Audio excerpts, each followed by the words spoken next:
Bueno, muy buenas noches, bienvenidos. Esta es la primera edición de 50 minutos aquí en C5N. Vamos a conversar un poco, entre otros temas, si a Macri le está faltando un relato. Está con nosotros Hernán Lombardi, que es el jefe del sistema de medios públicos, que heredó, entre otras cosas, Tecnópolis, también el Centro Cultural Kirchner, y que está a cargo de lo que es la programación de Canal 7. Le vamos a preguntar por Fútbol para Todos, qué está pasando, por qué Canal 7 les ha entregado lo que son los partidos más apetecibles a los canales privados. Y como le comentaba recién a Gustavo Silvestre, vamos a estar charlando también con lo que es en este momento la caja de resonancia en el Congreso Nacional. Hay 3 representantes de los 3 bloques que tallan en el Congreso.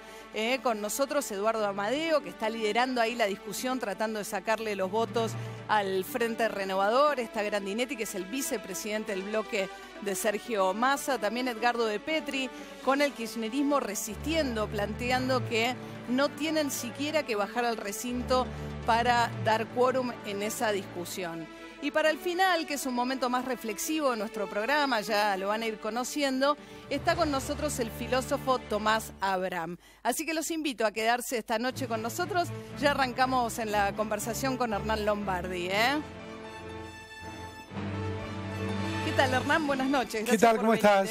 ¿Cómo estás? Bien, ¿y vos? Bien, muy bien. Felicitaciones por que salga todo bien este nuevo comienzo. Bueno, muchas gracias. ¿Necesita Macri? Uno ve, y por un lado, un reclamo de los macristas pidiéndole un discurso más duro. Quizás eso hizo Macri cuando inauguró las sesiones en el Congreso, planteando una herencia muy complicada. Pero también una cierta impaciencia a la gente y unos movimientos de gremialistas, etcétera, con lo que está pasando, sobre todo con la economía. ¿Cuál es, necesita un relato propio este gobierno frente a un escenario como este para transitar además estos meses que ellos mismos están admitiendo que están complicados? Mira, viste que la palabra relato quedó como menospreciada en los últimos tiempos, básicamente porque se había construido una historia ficticia sobre la realidad. A mí justamente me toca administrar, que fue lo que me dio el presidente Macri, el núcleo mismo de ese relato que estaba no solo en Canal 7, en Radio Nacional, pero también en Tecnópolis, en SSK, e inclusive llegó a teñir algo que nacieron como excelentes ideas, como eran Encuentro Paca Paca. Al final, vos viste como también hubo un deslizamiento hacia las cuestiones de propaganda. Por lo tanto, la palabra relato está cargada está desvirtuada y ha perdido valor. Pero a mí siempre me parece que la explicación de los hechos de gobierno y los actos de gobierno es algo importante, porque es construir una racionalidad sobre lo que ocurre. Y básicamente acá, bueno, vos lo decías recién, si uno explica, decir, hoy hace 90 días. Sí. 90 días, después de un régimen que duró 12 años. Entonces, buena parte de todas las consecuencias de lo que hoy estamos viviendo se maduraron en esos 12 años y no en estos 90 días.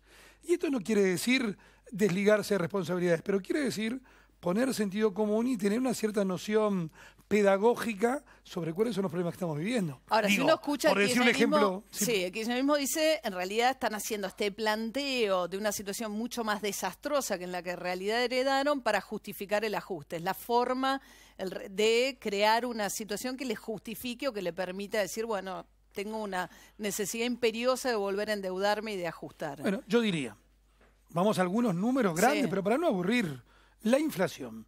La Argentina estuvo segunda y tercera en los rankings de inflación del mundo en los últimos 3 años. ¿Qué pecado cometimos? ¿Cuál es la maldición que tenemos para la cual tener la inflación que tuvimos todos estos años? ¿Somos torpes? ¿Estamos orinados por alguna bestia voladora? No, fue la cuestión del gran desmanejo de los asuntos públicos. Yo te diría otra base absolutamente concreta. Pasamos de 2 millones de empleados del Estado a 3,5 millones de empleados del Estado y no ganamos productividad por eso. Y lo cargamos fiscalmente a toda la economía argentina con algo que nunca había sido. Ahora, porque el tema empleo, sí, me interesa, pues es un tema delicado. Clave. Y pasa también que cuando el Estado empieza a despedir, los privados encuentran también una situación en la que, bueno, se puede ver reflejado también que hay despidos en el Estado y que empieza a haber también en el sector privado. Sí, pero pongamos esto, cifras y sentido común. Sí. Todos nosotros el año pasado nos escandalizábamos cuando mirábamos el boletín oficial, sobre todo los últimos 6 meses, y ni que hablar después de las elecciones, nombramiento. Simplemente lo que se está haciendo es tratar de ordenar el desmanejo brutal del último año. Yo te digo las áreas que manejo yo. A ver.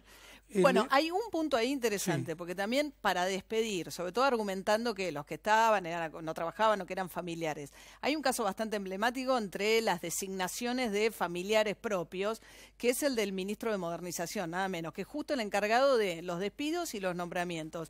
Y su mujer ha sido nombrada en el área... pero ahí tenés un buen tema. A ver. Es el caso de la mujer del ministro Ibarra. Sí. En realidad es una responsabilidad mía, pobre ministro Ibarra, soy yo, que la conozco a Carla mucho antes de conocerlo a Andrés Ibarra, y me parece, y es muy interesante poner el punto. Primero, una profesional absolutamente idónea, y segundo, de absoluta confianza, María. Yo te digo una cosa, ¿por qué hace la administración? Yo te voy a dar 4 o 5 números y déjame para hacer una conclusión. Nosotros, vos sabés que tenemos TELAM. Sí. TELAM, cuando se fue el presidente... Es la Agencia de Noticias Oficial. La Agencia de Noticias Oficial. Sí. Cuando se fue Rodolfo Pousá, que fue presidente de TELAM en el 2001, eran 408 empleados. Hoy son 950. Cuando en el Centro Cultural Kirchner, en una precarización absoluta del empleo, porque las relaciones eran con las universidades. Tercerizadas con universidades. O sea, doblemente precario, porque vos tenías, llamémoslo, un contrato basura con un empleador de segunda responsabilidad. Bueno, hay artistas que todavía no cobraron, que no sé si van a poder cobrar. Ahí tenés, sí. Pero no nos vayamos al punto de la mujer del tema. ministro. Como nosotros justamente no agregamos, nosotros hemos entrado en TELAM con 6 personas, en todo el enorme que es Canal 7 y Radio Nacional con, al día de hoy, 8 personas. En cada una de las instituciones entramos con poquísima gente. ¿Por qué? Porque no podemos seguir agregando esta pésima costumbre argentina a las capas geológicas. Sí. Cuando uno entra con poquísima gente, tiene que entrar con gente idónea y de mucha confianza. Sí, pero el argumento que la confianza pasa por el parentesco es el principio de la pero justificación del nepotismo, digamos. Por supuesto, pero tampoco puede hacer una discriminación en sentido sobre todo inverso, si ¿no? es el ministro que está a cargo, no pero es cualquier ministro, es exactamente el ministro encargado en de los este caso en despidos. particular, Sí. el que hay que hablar Sí. es del ministro Lombardi, que es el que tomó la decisión, Y yo me hago, cargo, y la verdad que ni siquiera tuve una sugerencia del ministro Ibarra. Para tomar a su mujer. Por supuesto que no. En un cargo importante. Sí, en un cargo de los 6 personas que designamos en Canal 7 para tomar la conducción de 2.700 empleados. Ahora hablemos de... Vos date cuenta, pero no Sí. quiero perder esa magnitud.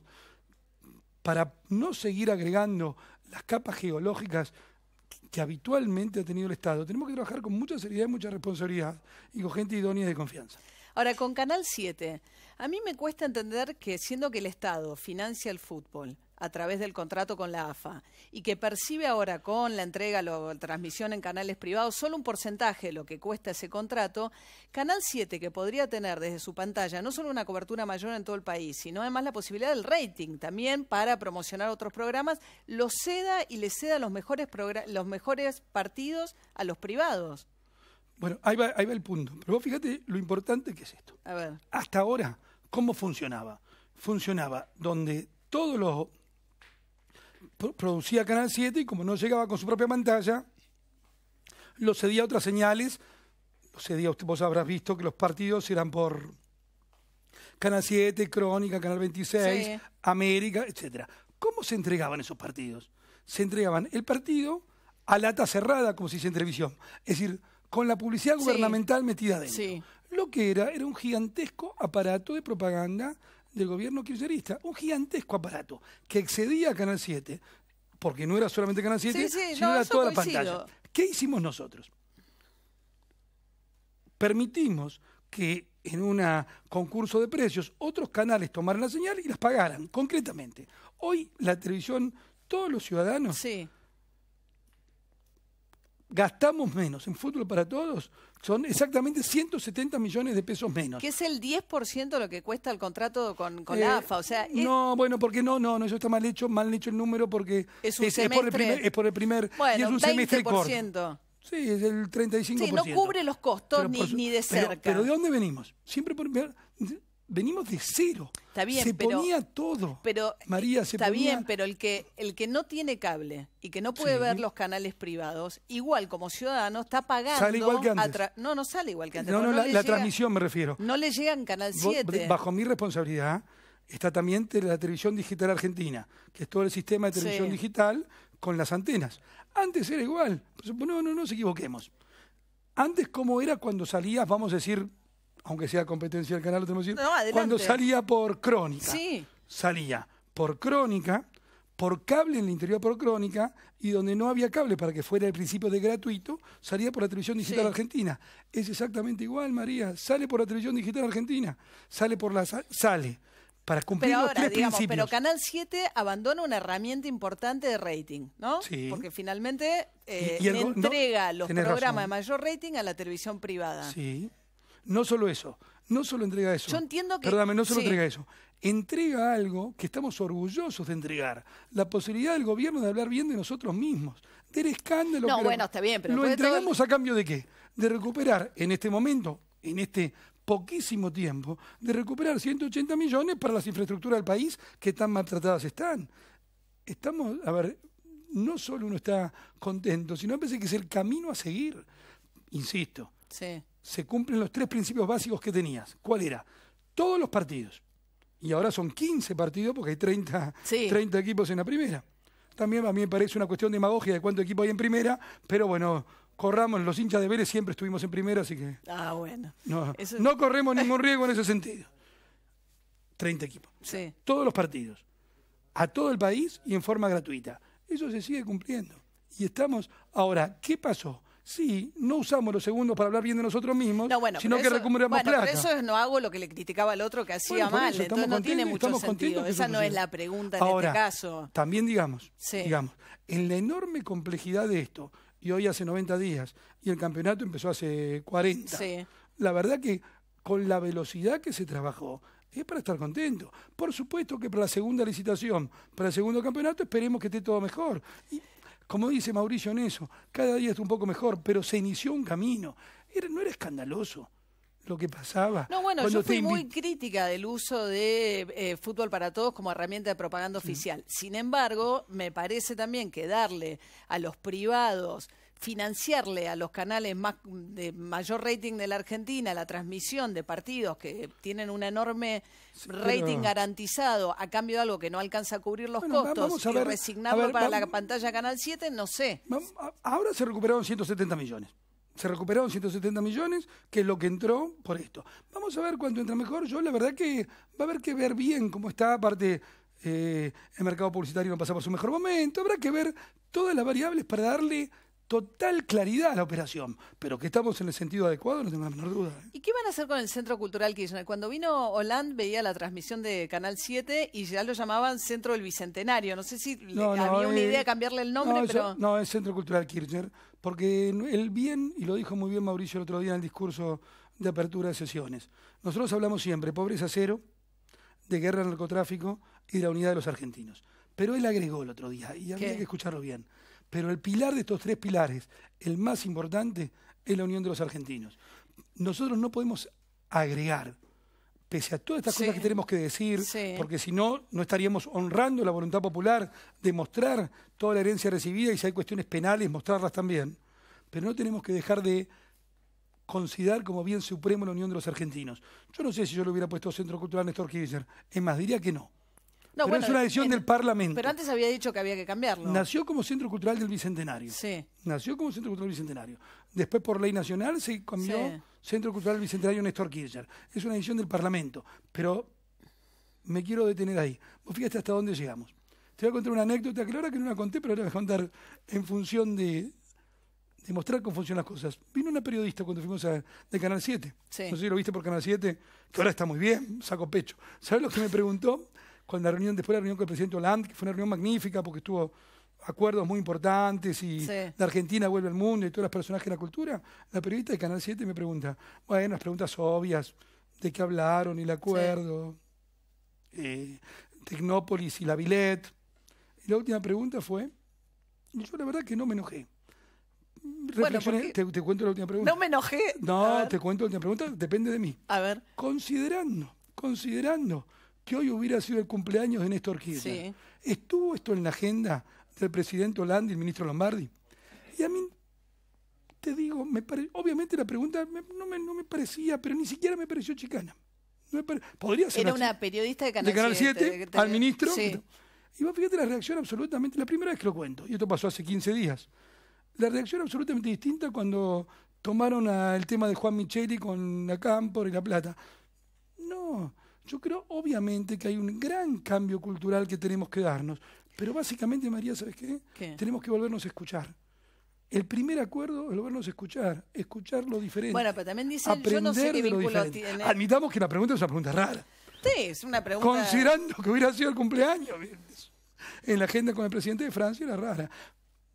Nada, y te digo, hoy se lo comenté a Néstor Esclausero, ni siquiera se lo había dicho, que es el responsable de noticias, y ni siquiera de Canal 7. Porque me parece que es lo que corresponde, que tenemos que construir también, unos medios donde nos escuchemos más, hablemos donde un poco aprendamos más uno del otro. Justamente, hay quienes dicen que esto es más una postura que un ejercicio real. ¿Por qué lo digo? Acá tenés un ejercicio bien real, ¿no? No, pero quería hablar de lo de la doctora Piñata, porque dicen que es de un personaje muy conocido en Twitter, la doctora Piñata, que tiene un montón de seguidores, que es muy ácido, o ácida, no lo sé, con relación a aquello que comenta. Dicen que es un asesor de Hernán Lombardi quien hace la doctora Piñata, y se había como burlado de lo que fue el atentado Nuevo Encuentro, el local partidario Martín Sabatella en Villa Crespo. Entonces decían, ¿cómo puede ser que estemos pregonando la tolerancia y que después frente a una situación grave haya una burla por parte de alguien ligado al ministro? Separemos dos temas. Primero, sí, el repudio al atentado de Nuevo Encuentro, en el caso de buena parte del elenco gubernamental, incluido yo, que fue a la media hora, fue inmediato. Nosotros tenemos que salir de la idea de la violencia política rápidamente. Y la segunda parte, porque no quiero eludir, y además en pero salir contundentemente. ¿no? Bueno, claro, sí. Pero no quiero eludir tu pregunta. No solo es eso. Nosotros pusimos en Radio Nacional, que estoy orgulloso de la programación que hizo Ana Herchenson para Radio Nacional, donde están todas las voces, donde puede estar desde el Cholo Gómez Castañón a Eduardo Aliberti, desde Román Lechman a Romina Mangel. Estamos orgullosos, es un placer escuchar la nueva Radio Nacional. Y seguiremos mejorando, pero en poco tiempo lo logramos. Pero está, ¿sabes quién? A la tarde, en los sábados, Ingrid Beck. Ingrid Beck es la directora de Barcelona. Sí. Barcelona, por momentos, no sé, llama al infanticidio sobre la hija del presidente. No, el humor, y esto es una cuestión de reflexión profunda, con todo el mundo en general, no puede tener límite. Esta reflexión se hizo muy profunda en la Francia, en la Francia después de Charlie Hebdo. Y vos acordate las reflexiones que había de mucha gente que decía fueron demasiado lejos en la crítica al fundamentalismo islámico. No estoy diciendo que decían se lo merecían, pero de alguna forma decían fueron demasiado lejos. Y yo soy de lo que piensa que la libertad nunca es suficiente. Nunca se puede tener límites a la libertad. Cuando empezás limitando un poquito la libertad, después, ¿quién tiene el medidor de cuando el acidómetro del humor? Bien, pero ahí te acusaron de no haberlo hecho con una serie de despidos de la programación anterior, que estaba armada anteriormente. No, pero vamos a ir un punto de nuevo. La programación anterior, la programación que nos dejaron, firmada el 7 de diciembre. Sí. El 7 de diciembre. La programación de Radio Nacional era una programación absolutamente de una sola mirada, y que era, para ser sintético, los periodistas de 678 expandidos a lo largo de todo el área de Radio Nacional, sumado al director de Tiempo Argentino. Eso estaba muy mal. A su vez, y yo viste que soy cuidadoso porque... ¿Puede decir que ahora no tienen un sesgo de relato pero por supuesto que no. Gubernamental o... Por supuesto que no, y yo cuando lo veo, digo, a mí me enorgullece que Mario Weinfeld, con el cual yo puedo... He discrepado mucho y últimamente he discrepado más, pero me enorgullece que Mario Weinfeld esté en Radio Nacional. Me parece, pero ni siquiera lo vivo como un mérito, me parece que lo vivo como volver al sentido común, que la radio pública tiene que expresar todas las voces, si la pagamos entre todos, ¿por qué va a decir lo que pensamos nosotros? Bueno, Hernán Lombardi, muchas gracias por haber estado acá esta noche. Te felicito, te va a ir muy bien. Bueno, ojalá.